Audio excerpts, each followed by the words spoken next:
the Iberian Peninsula fostered a wide range of martial traditions shaped by its diverse terrain and persistent conflict. Tribal warfare, foreign invasions, and competition for resources gave rise to distinct regional fighting styles, from the guerrilla tactics of the Lusitanians to the light cavalry of the Cantabri and the disciplined infantry of the Celtiberians. Balearic slingers and Iberian swordsmen added further variety to the peninsula's military landscape. These warriors left a lasting mark on Mediterranean warfare, both through their prolonged resistance to Rome and the adoption of their weapons and tactics by other cultures. In this video, we will look at the various units and highlight some of the tribes who went down in history as some of the fiercest warriors of ancient times. Iberian swordsmen were some of the best and most influential infantry in the ancient world. The Iberian Peninsula in ancient times was home to formidable warriors. However, they were famed throughout the ancient world for their swordsmen. These lightly armored but fiercely skilled combatants played a crucial role in the region's history, leaving an enduring legacy on warfare. Depicted in vivid detail in ancient texts and brought to life through the discovery of bronze figures in Iberian sanctuaries, the Iberian swordsman emerges as a complex and fascinating figure. Their unique blend of weaponry, tactics, and indomitable spirit set them apart as a formidable force on the battlefield. The Iberian swordsman's arsenal was relatively simple yet highly effective. At the heart of their equipment was the falcata, a distinctive curved sword renowned for its cutting ability. This weapon, expertly wielded by Iberian warriors, proved devastating in close combat.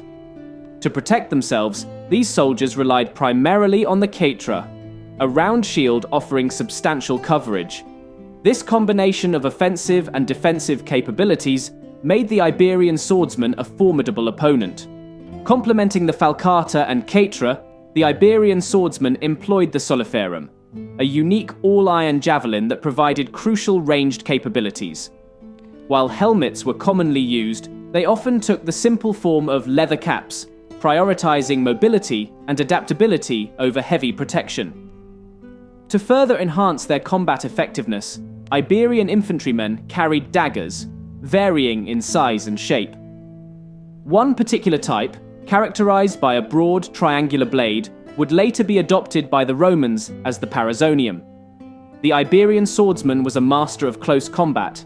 Their lack of heavy armor granted them superior speed and agility, allowing them to exploit openings in enemy formations with devastating effect.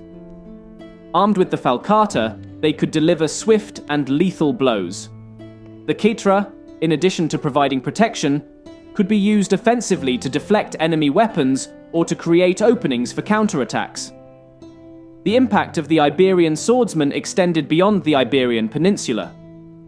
Hannibal, the legendary Carthaginian general, recognized the value of these warriors and incorporated large numbers of them into his army. The Iberian soldiers' skill and bravery contributed significantly to Hannibal's military successes.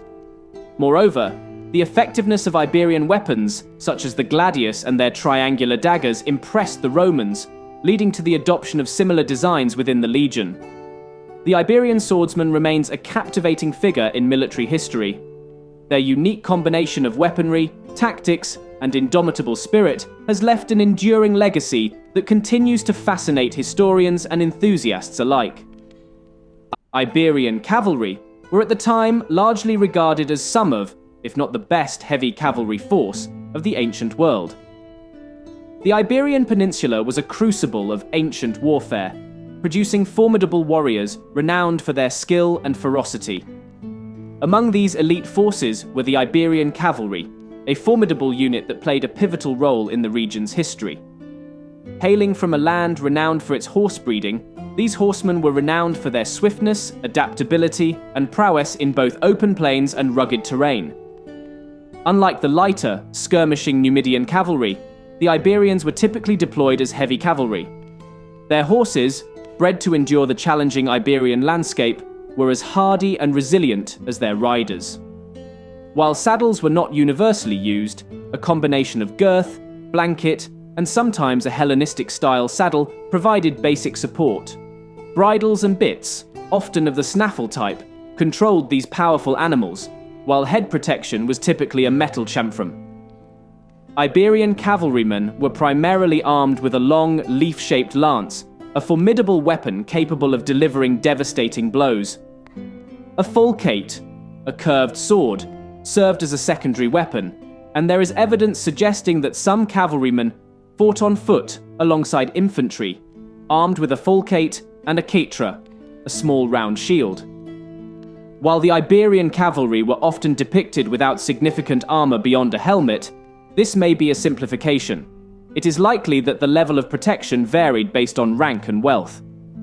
Bronze helmets, sometimes of Greek style, were common, but these were probably reserved for leaders and the aristocracy. Leg protection was provided by long boots, which offered some defense against cuts and impacts. The Iberian cavalry's reputation for excellence spread beyond the peninsula. They served as mercenaries for Carthage and later for Rome, demonstrating their adaptability and combat prowess. Their effectiveness in both open and rugged terrain was crucial during the Punic Wars, where they easily routed the Roman cavalry. Recognizing the formidable equestrian skills of the Iberian Peninsula's inhabitants, the Roman military wisely incorporated these horsemen into their ranks following the conquest of Hispania.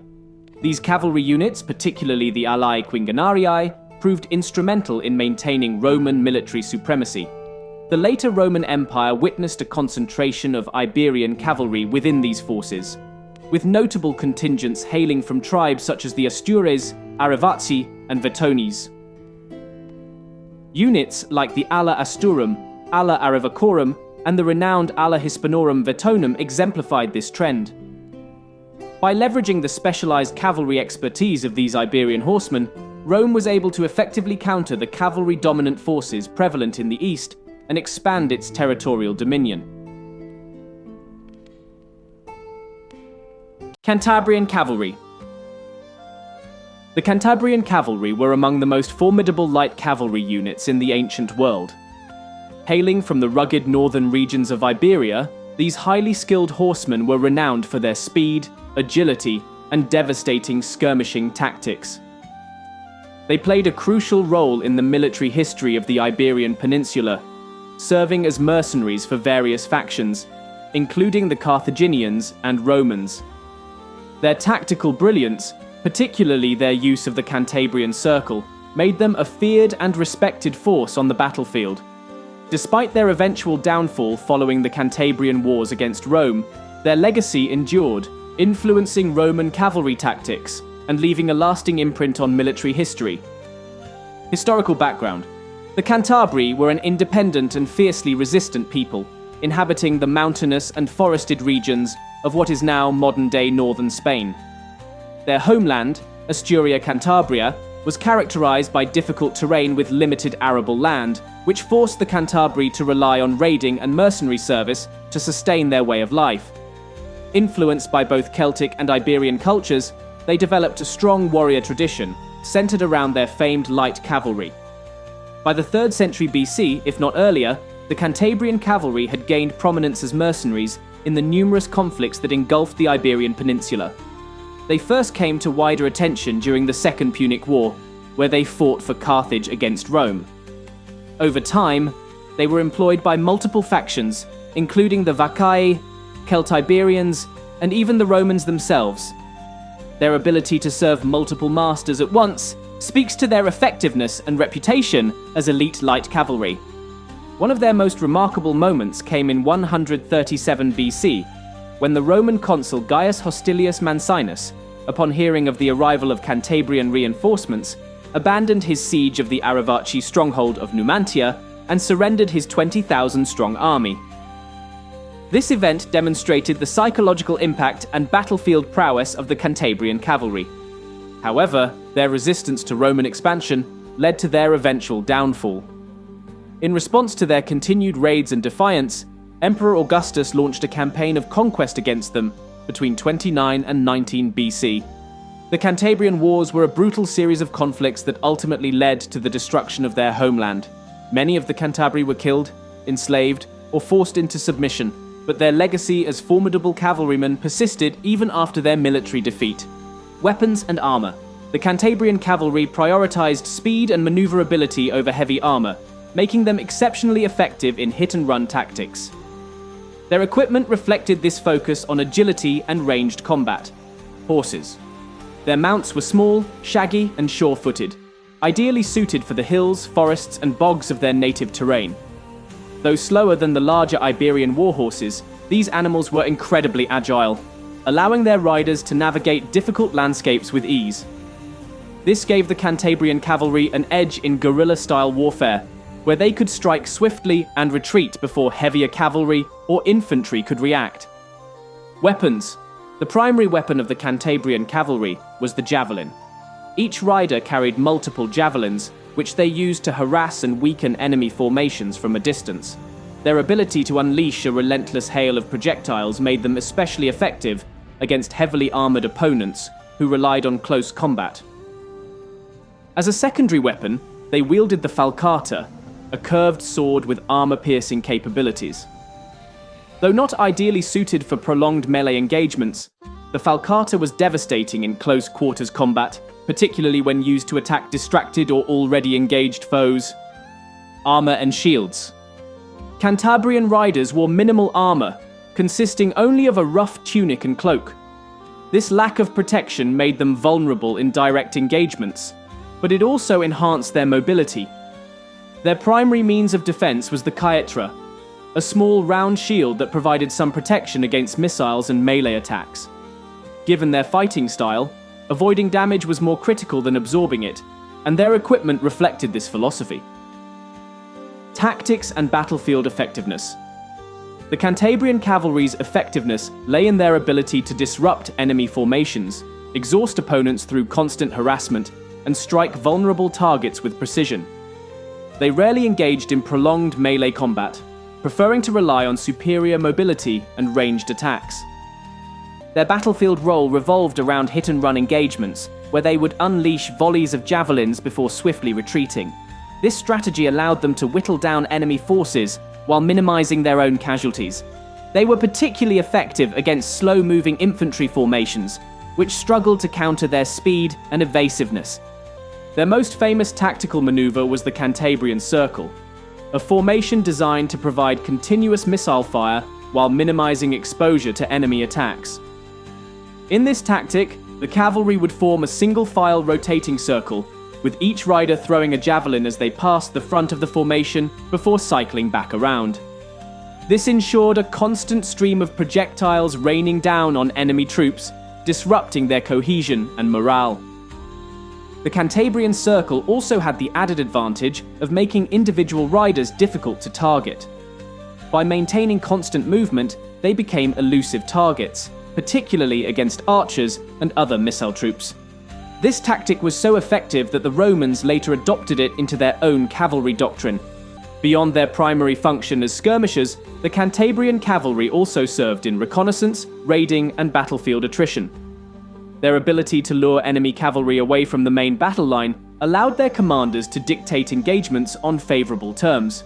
Against slower or less organized opponents, they could be devastating, striking with impunity before fading into the landscape. The end of the Cantabrian cavalry. Despite their exceptional skills, the Cantabrian cavalry could not withstand the might of Rome. The Cantabrian Wars, waged by Augustus between 29 and 19 BC, marked the beginning of the end for their independence.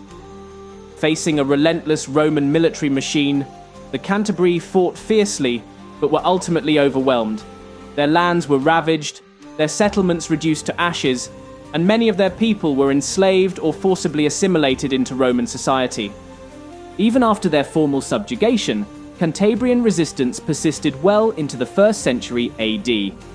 However, by this time, their military prominence had faded. Some Cantabrian warriors continued to serve as auxiliaries in the Roman army, where their tactics and expertise in light cavalry warfare left a lasting legacy. The Roman adoption of the Cantabrian Circle is a testament to their influence on cavalry tactics in antiquity. Conclusion: the Cantabrian cavalry were among the most skilled and feared light cavalry units of the ancient world. Their agility, tactical innovation, and battlefield prowess made them invaluable allies and dangerous foes. Though they ultimately fell to Rome, their legacy endured in Iberian and Roman military traditions. Their mastery of skirmishing warfare, particularly through their famed Cantabrian Circle, set a standard for light cavalry tactics that would be remembered for centuries. Today, they stand as a prime example of how a highly mobile and tactically adept force can challenge even the most powerful armies of its time.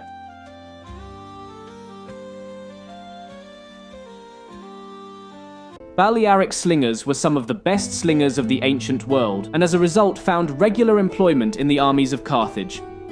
In ancient warfare, archers often take center stage as the dominant ranged combatants. Yet, another group of skilled warriors, the Balearic slingers, deserve recognition for their mastery of a seemingly simple weapon, the sling. Hailing from the Balearic Islands east of Spain, these warriors honed their skills from a young age. Their weapon, a braided sling with a pouch for ammunition, could hurl projectiles like lead bullets at incredible speeds. This lethality, combined with a range of up to 400 meters, made them a force to be reckoned with until the rise of crossbows and gunpowder.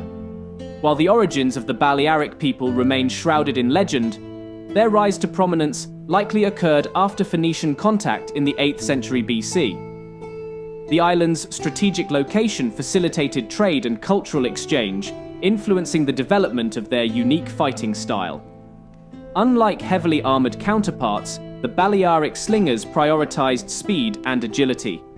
They often fought nearly naked or with minimal protection, relying on their quick movements to evade enemy attacks. Their main form of defense was a small round shield, likely the Palmer shield. Their primary weapon, the sling, was deceptively simple. Made from braided plant fibers, it held a projectile pouch and required immense skill to achieve accuracy and power. Beyond their slings, Balearic warriors carried additional weapons for close combat. Initially, wooden spears or javelins sufficed, but as their mercenary reputation grew, they adopted more advanced weaponry, like iron-tipped spears, knives, and even swords. This adaptability allowed them to transition from ranged bombardment to close-quarters combat when necessary. The cornerstone of their success, however, was extensive training. They honed their skills from a young age, likely integrating sling use into hunting and herding activities. This constant practice fostered remarkable accuracy and power in their throws. On the battlefield, the Balearic slingers played a vital role beyond just inflicting casualties. Their primary function was often to harass and disrupt enemy formations with barrages of projectiles before close-quarters combat began. Acting as skirmishers, they could inflict serious damage while remaining relatively mobile. Additionally, their agility made them ideal for ambushing enemy troops in rough terrain, further disrupting enemy strategies. Their contributions were significant during the Second Punic War, where they served under the famed Carthaginian general Hannibal. Their sling barrages are said to have played a role in several victories. Even after Carthage's defeat, the Balearics continued their mercenary tradition, this time under Roman rule. They served in various campaigns throughout the Mediterranean, showcasing their skills on a broader stage. The lasting legacy of the Balearic slingers is a testament to the effectiveness of a seemingly simple weapon wielded by skilled warriors. Their story reminds us that specialized units, when properly trained and utilized, can have a profound impact on the course of history. Though overshadowed by more prominent military forces, the Balearic slingers remain a fascinating example of how mastery of a particular skill could make a significant difference on the ancient battlefield.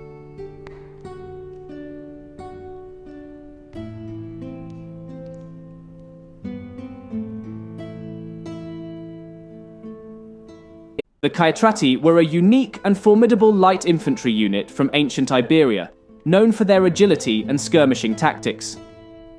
These warriors played a significant role in various conflicts across the Mediterranean region, often serving as mercenaries. Renowned for their ferocity and skill, they were highly valued additions to ancient armies, notably utilized by the Carthaginian general Hannibal during the Second Punic War. Despite Rome's eventual conquest of the Iberian Peninsula, the Caetrati resisted fiercely, using their mobility and guerrilla tactics, particularly under leaders like Viriathus the Lusitanian. Their ability to harass and disrupt enemy formations made them a persistent thorn in the side of the Roman legions. The Caetrati were distinct in their use of minimal armor, favoring mobility over heavy protection. They typically wore simple tunics and a cardiophylax, a decorative circular piece providing some protection. While some Iberian warriors wore linen cuirasses in the Greek style or mail armor depicted in vase paintings, these heavier armors were more common among the Scutari, another class of Iberian infantry. Helmets varied, with bronze helmets of Greek influence, particularly the Corinthian style, being rare and likely reserved for nobles and tribal leaders. More commonly, they wore simple bronze or leather helmets, sometimes with neck and cheek guards. Strabo and Diodorus Siculus describe these helmets as adorned with crests and plumes, adding to their distinctive appearance. The Montefortino helmet, originating in Celtic northern Italy, became widespread among Iberian troops due to its advanced design and effectiveness. The Caetra, a circular shield between 30 and 90 centimeters in diameter, was a defining feature of these warriors. Tied to the body with ropes or leather straps, it provided great mobility and could be used effectively both on foot and horseback. Decorated with various patterns, the shield also served as a weapon, with the boss used to punch opponents. For offensive weapons, the Caetrati wielded the falcata, a sword renowned for its craftsmanship and devastating impact. This weapon, deeply embedded in Iberian culture, was often buried with its owner. The gladius hispaniensis, adopted by the Romans during their conquest of Iberia, highlighted the superior sword-making skills of the Iberians. Spears and javelins were also integral to the Caetrati's arsenal. The falarica, a feared javelin with an iron tip, could be used both as a piercing weapon and a ranged incendiary device. The soliferum, an all-iron javelin, was highly effective at penetrating armor. The tragula, a barbed spear, added to their versatile weaponry, capable of causing severe wounds. The Caetrati's combat style was characterized by their agility and use of hit-and-run tactics. Their lack of heavy armor allowed them to move swiftly and strike quickly, making them ideal skirmishers. They often initiated battles by throwing volleys of javelins to disrupt enemy formations before engaging in close combat with their swords. The falcata's devastating power and the Caetra's defensive capabilities made them formidable opponents in close quarters. Their skirmishing tactics involved harassing the enemy from a distance, using the terrain to their advantage, and avoiding direct confrontation whenever possible. This approach was particularly effective against the heavily armored Roman legions, who were less accustomed to such mobile and unpredictable foes. Under leaders like Viriathus, the Caetrati employed guerrilla tactics, ambushing Roman forces and then melting back into the landscape, leaving their opponents frustrated and exhausted. The Caetrati's ability to fight effectively, both as individual warriors and as part of a coordinated unit, made them a versatile and dangerous force on the battlefield. Their combination of speed, skill, and strategic use of their environment allowed them to punch above their weight in numerous conflicts, earning them a lasting place in the annals of military history.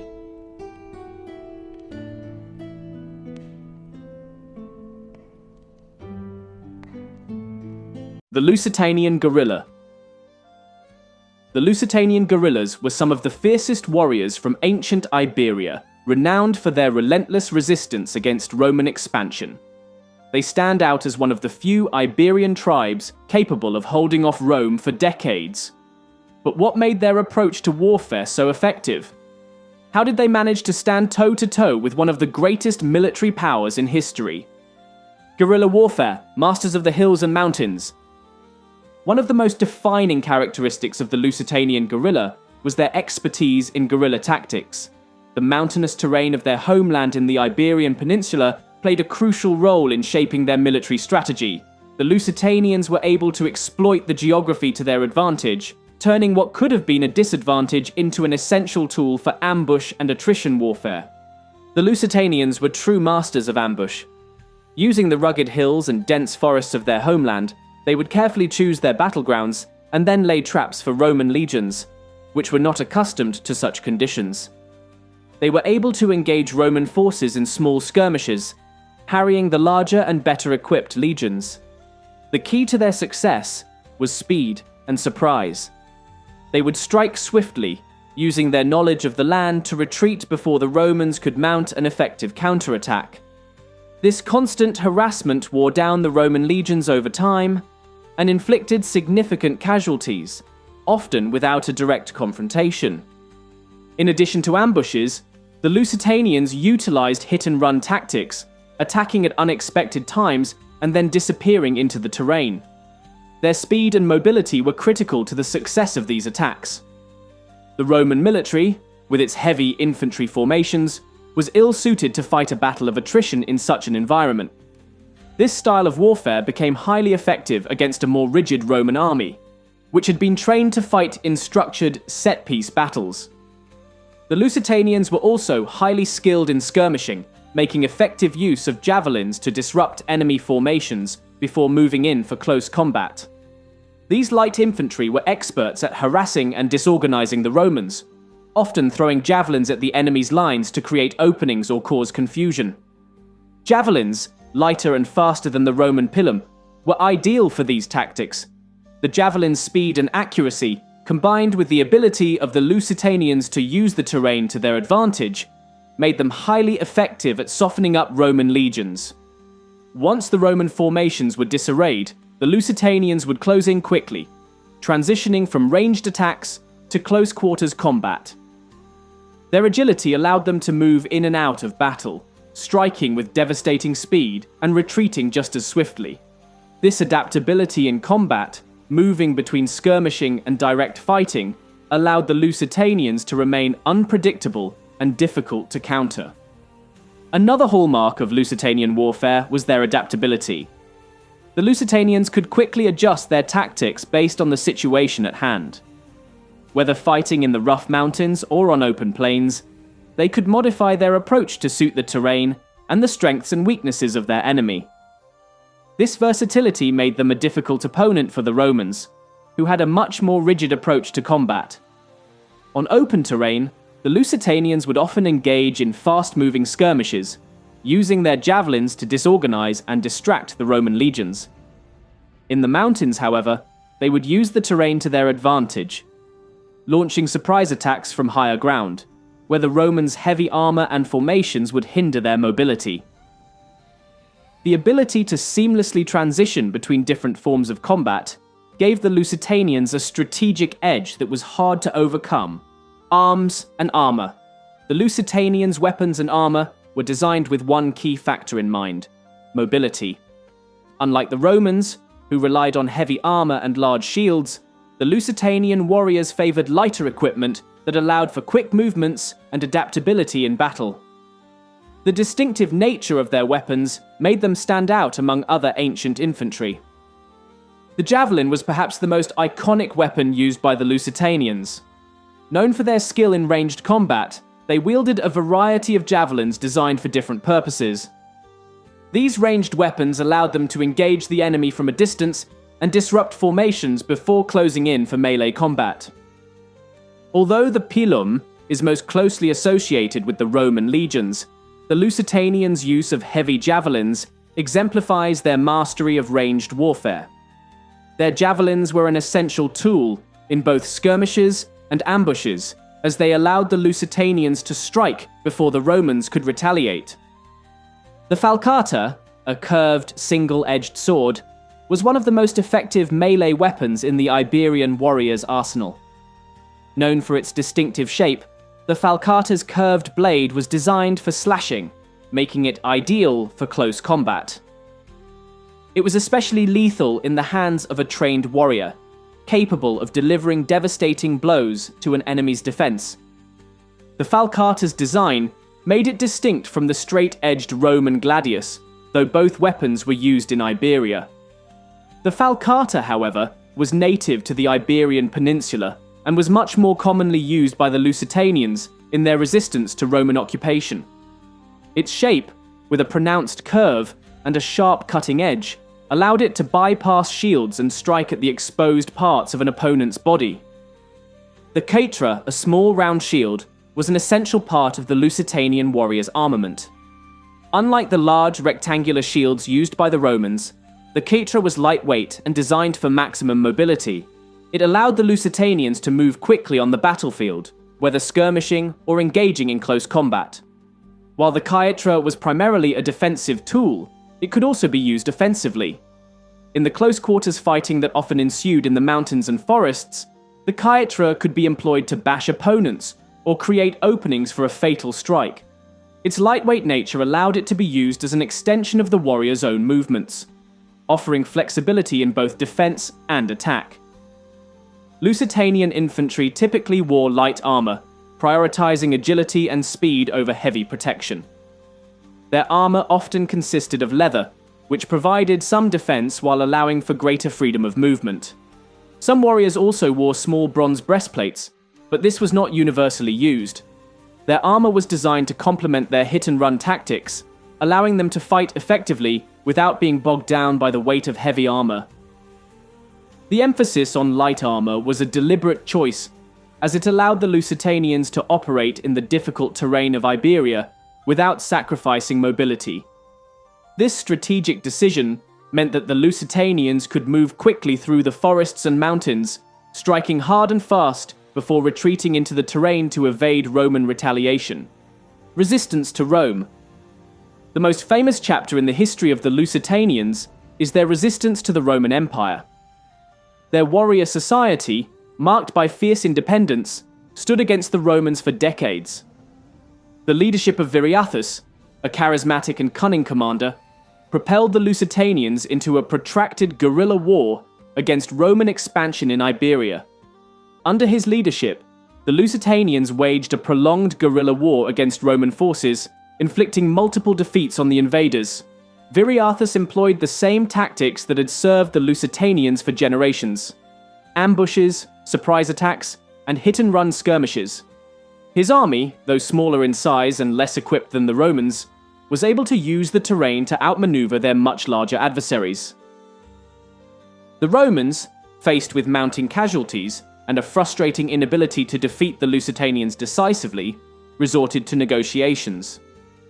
However, the sheer skill and persistence of the Lusitanians ultimately delayed Roman control over Iberia, earning them a reputation as a fierce and resilient force in the ancient world.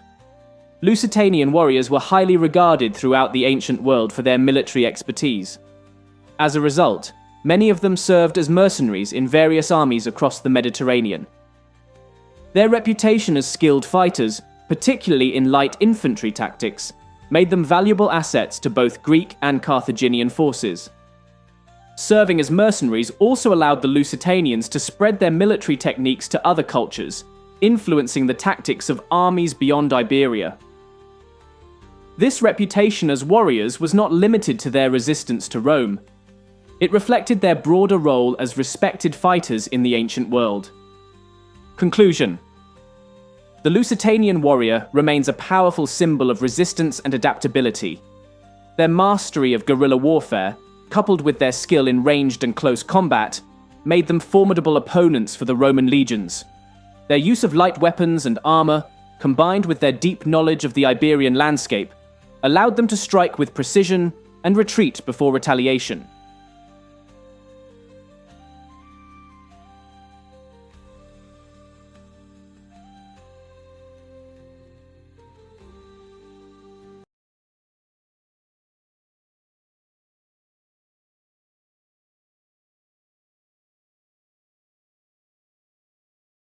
The Scutari were formidable, swift, and well-equipped medium infantrymen who formed the backbone of Iberian armies.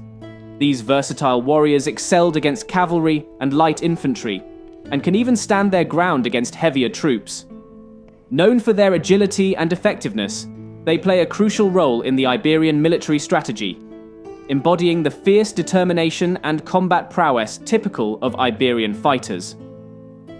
Referred to as Scutari by the Romans due to their large oval shields, from the Latin scutum, these Iberian spearmen are equipped with a combination of effective weaponry and protective gear. Their primary weapon is the soliferum, an all-metal spear feared for its lethality. Additionally, they carry a short straight sword, similar to the design of the later Roman gladius, and a small dagger for backup. Our representation of the Scutari wears a Celtic-style mail vest. However, they may have also worn scale armor or similar armor to their lighter counterparts, the Caetrati. The Scutari's large oval shields and armor made them resilient on the battlefield, allowing them to withstand and launch powerful attacks. Their equipment made them versatile fighters, capable of both offensive strikes and defensive stands. As permanent warriors, unlike the more temporary Caetrati, the Scutari were more experienced and better equipped, often forming the main line in Iberian armies. Scutari employed a blend of skirmishing and close combat tactics, making them a versatile force in battle. Initially, they used their soliferum spears to engage enemies at a distance. This tactic was particularly effective against cavalry and light infantry, disrupting enemy formations before the Scutari closed in for hand-to-hand combat with their short swords and daggers. Their speed and agility allowed them to execute tactical ambushes and rapid strikes, catching enemies off guard. Iberian warriors, including the Scutari, were known for their ability to hide and observe their foes, launching coordinated attacks followed by swift retreats. These hit-and-run tactics, known to the Romans as concussare, required high levels of organization and signaling, often achieved using rounded ceramic horns. The Iberians' unpredictable and effective battlefield maneuvers kept their enemies, including the Romans and Carthaginians, on edge. Despite lacking a unified leadership, temporary alliances among Iberian tribes allowed them to present a formidable resistance against foreign invasions. Their determination to remain independent and their skill in warfare made them a significant obstacle for over a century. The Scutari's fighting style was not just about brute strength, but also about cunning and strategy. Their ability to adapt to various battlefield conditions and execute complex maneuvers made them a key component of Iberian military success. Their resilience, skill, and determination exemplified the fighting spirit of the Iberian people, leaving a lasting impact on the history of warfare in the region.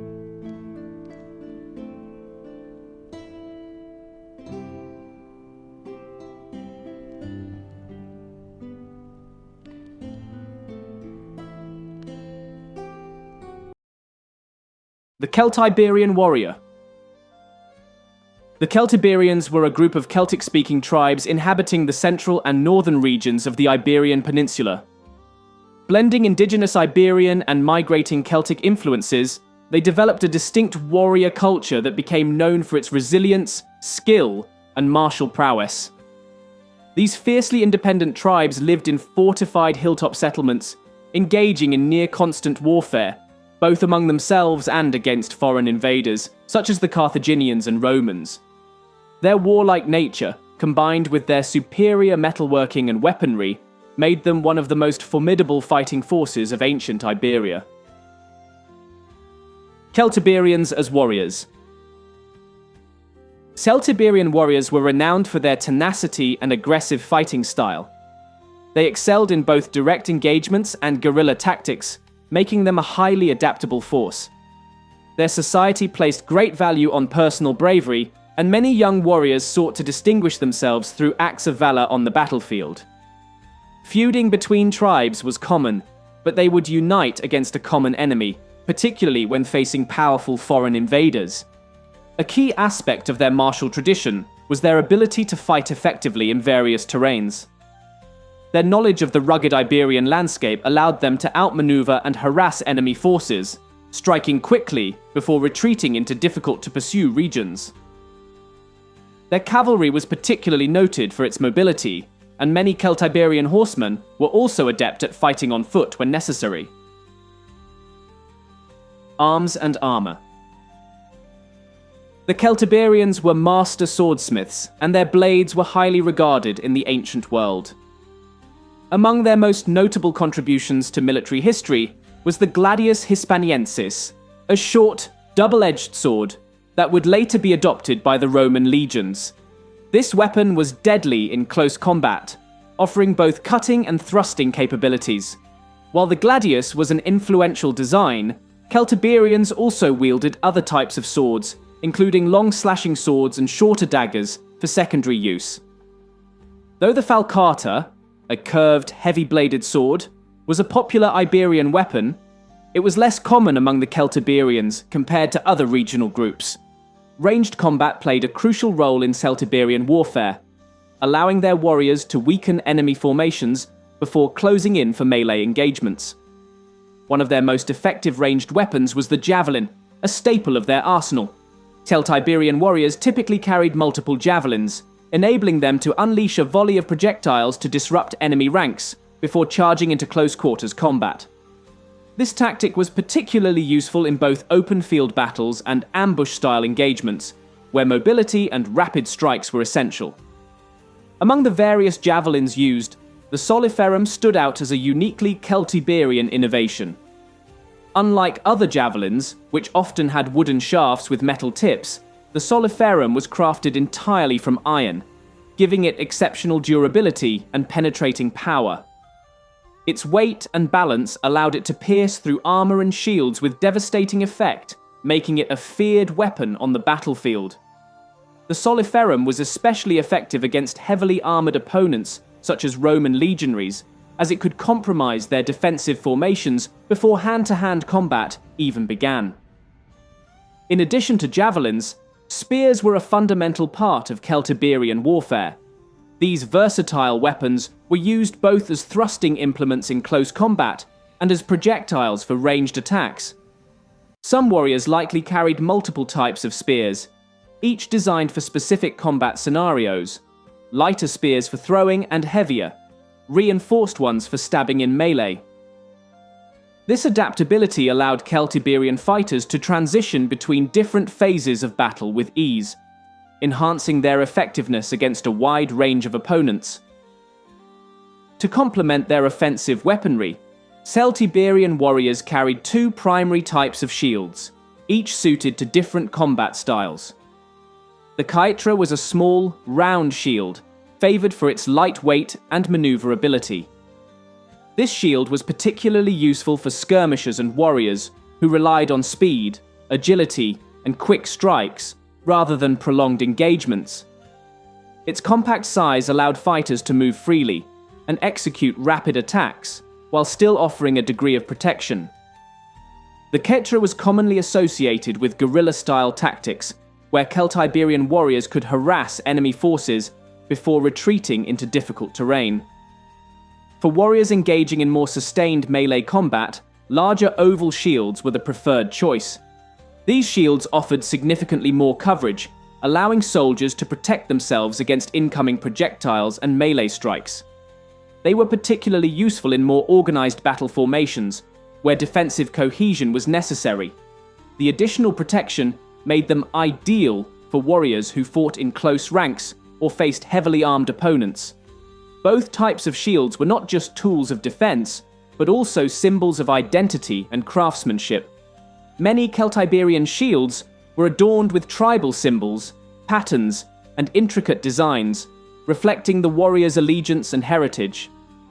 Some shields featured reinforced metal rims or central bosses, which not only added durability, but also enhanced their effectiveness in close combat, allowing warriors to bash and strike opponents with the shield itself.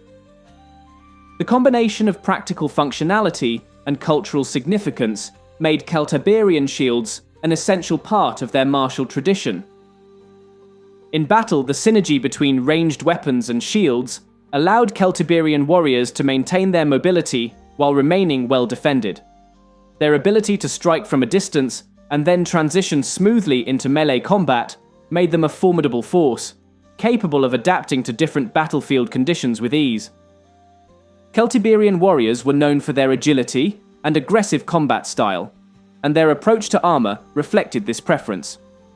Rather than encumbering themselves with heavy defensive gear, most Celtiberians opted for lighter armor that allowed them to move quickly and fight effectively in both open battles and guerrilla-style engagements.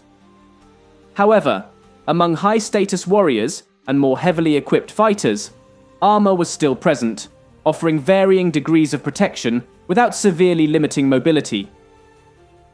Celtiberian helmets came in a range of designs, many showing clear influences from Greek and Roman styles, likely due to trade and cultural interactions with Mediterranean civilizations. Helmets were an essential part of a warrior's equipment, as head protection could mean the difference between life and death in combat. Among the most common helmet types were bronze helmets. Often inspired by Greek designs, these provided solid protection while remaining relatively lightweight. Their durability and resistance to damage made them a favored choice for warriors who could afford them. Leather helmets. A more widespread alternative, leather helmets offered basic protection while maintaining a warrior's agility. Though not as strong as bronze, they were easier to produce and provided sufficient defense against glancing blows. Montefortino helmets. Originally used by Celtiberians before being widely adopted by the Romans, these rounded helmets featured cheek guards, offering improved coverage and protection. Their design balanced durability with comfort, allowing warriors to remain mobile while benefiting from additional defense.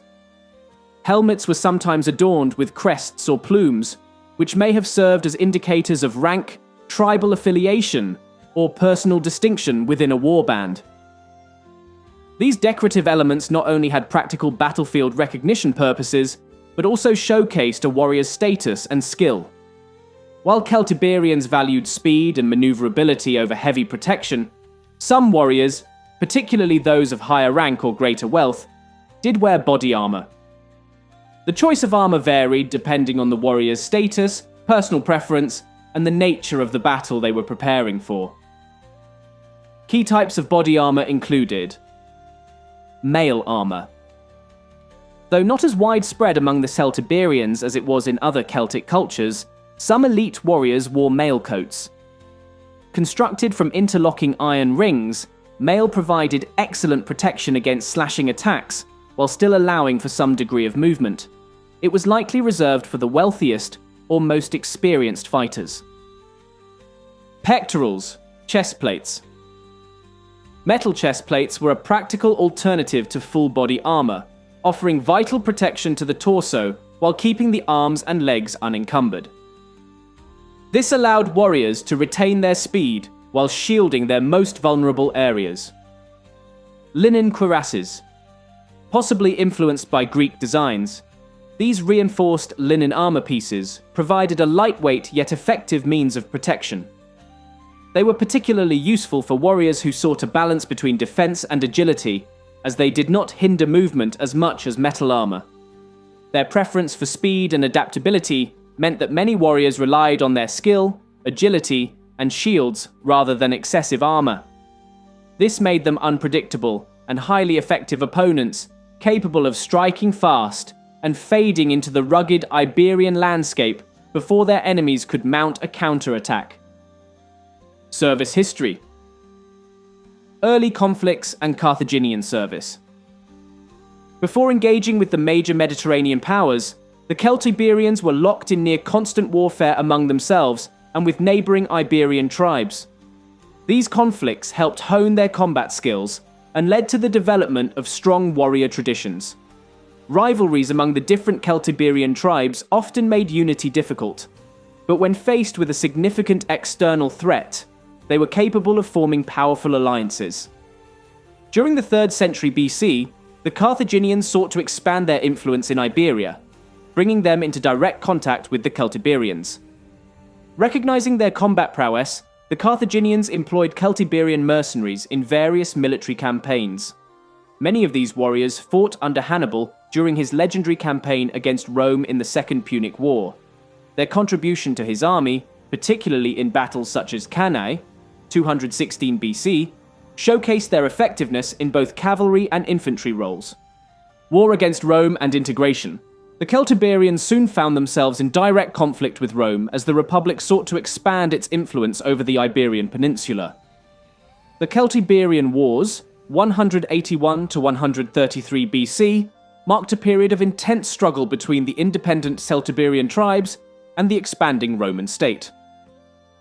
One of the most famous episodes of these wars was the Siege of Numantia, 133 BC, where a small but determined force of Celtiberians resisted a prolonged Roman siege for years. Despite being vastly outnumbered and suffering from starvation, the Numantines refused to surrender. When it became clear that defeat was inevitable, many warriors chose to die by their own hands rather than submit to Roman rule. Their defiance cemented the Celtiberians' reputation as one of Rome's toughest adversaries. Despite their initial resistance, many Celtiberians later became valued auxiliaries in the Roman military. Their skills as light infantry, cavalry, and skirmishers made them indispensable in Rome's campaigns across Europe. As Roman rule solidified in Hispania, Celtiberian warriors were increasingly integrated into the legions, serving in distant theatres of war from Britain to the eastern frontiers of the empire. Conclusion. The Celtiberian warrior was a product of a harsh and warlike culture that valued strength, independence, and battlefield prowess. Their weapons and armour were among the finest in the ancient world, influencing the very tools of warfare adopted by their enemies. Though they ultimately fell to Rome, their legacy lived on in the soldiers who fought for the empire and in the stories of their legendary resistance. From mercenary service under Hannibal to the doomed but heroic stand at Numantia, the Celtiberians left an indelible mark on military history.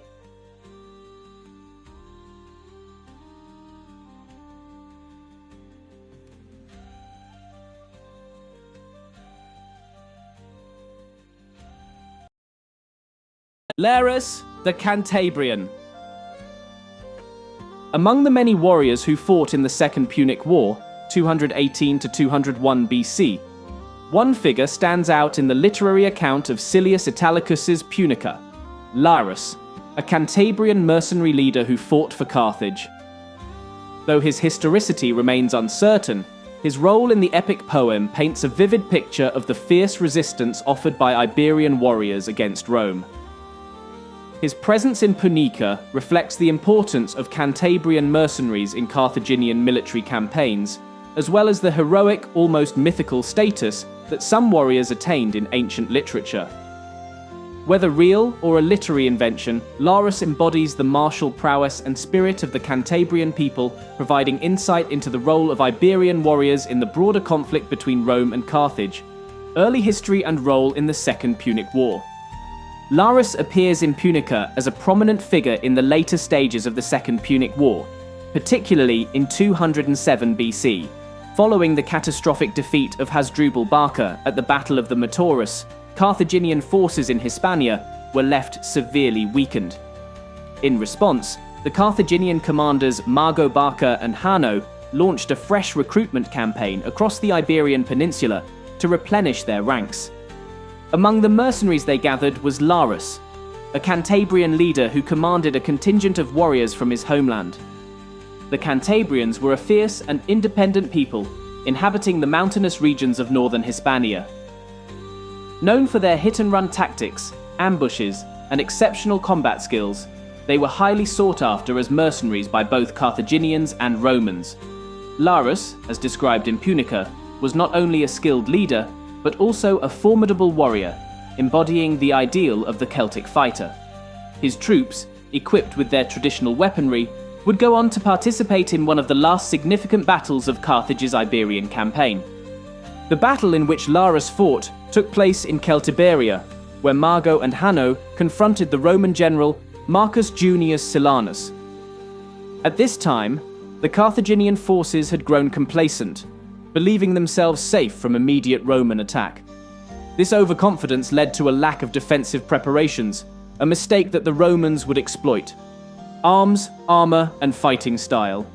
Larus's equipment and combat style, as depicted in Punica, reflect the broader martial traditions of the Cantabrian and Celtic Iberian warriors. His primary weapon was the bipenis, a double-headed battle axe.